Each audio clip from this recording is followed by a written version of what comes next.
Por que será que pessoas altamente sensíveis têm mais dificuldade de impor limites? E às vezes até de perceber os seus limites em relação ao outro?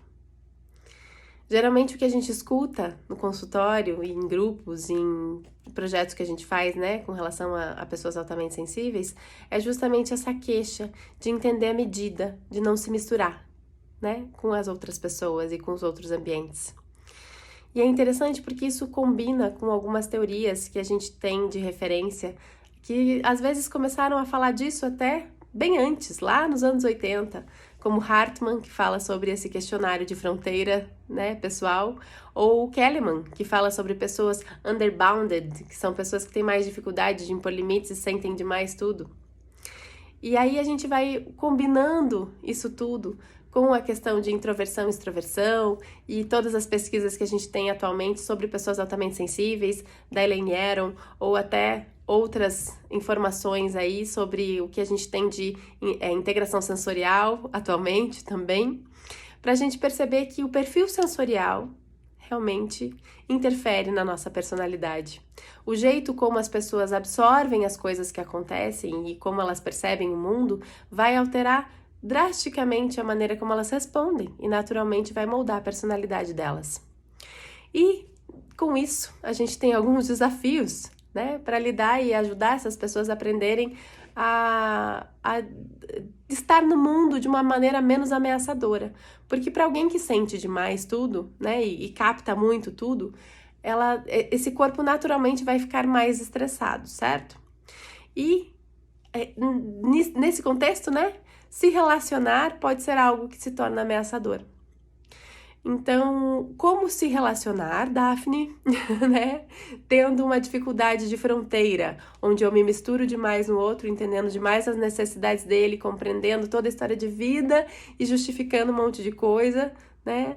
Ou até antecipando coisas que ele não precisa, ou às vezes até me espalhando demais lá no outro, porque eu não percebo a minha diferença entre eu e ele. Ou o contrário, me sentindo muito invadido por tudo que acontece e não conseguindo dizer que eu não gostei, né? Que é o que a gente vê na prática, na clínica. Então, o que a gente pode fazer para ajudar, né? Lembrar de um conceito que tem a ver com o nosso corpo, nossa vida, a natureza como um todo, que é o conceito de pulsação. As relações também precisam pulsar para elas se tornarem vivas e não estáticas. E o que eu tô querendo dizer com isso? Relações que pulsam são relações que pulsam na necessidade de proximidade e distância.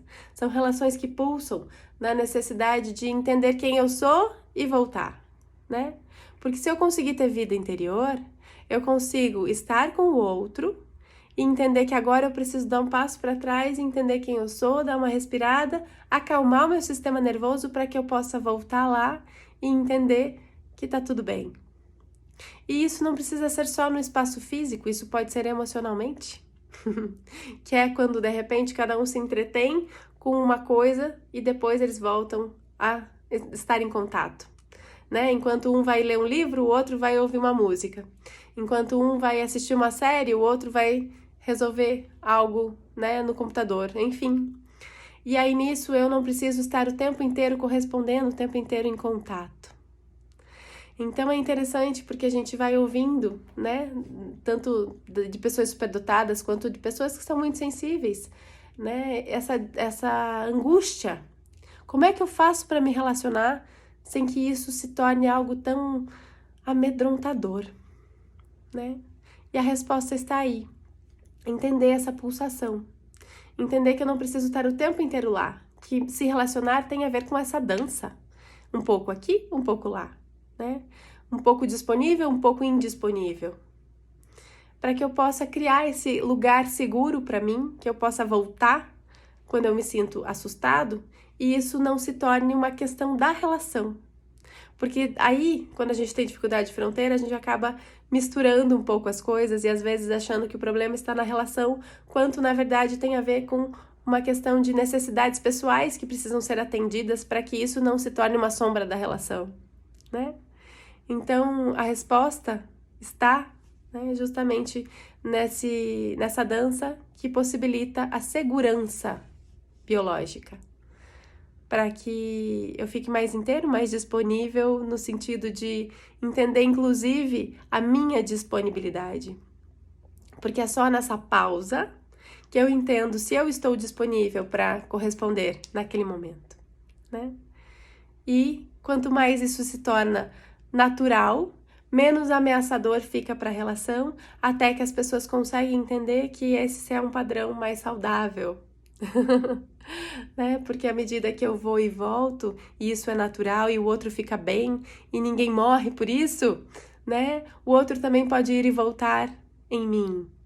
E assim a gente se encontra na interseção, que é o que o Winnicott chama de espaço potencial, de criatividade, de poder ser espontâneo, de poder ser real. Tá ok? Espero que esse vídeo tenha te ajudado. Um beijo e até!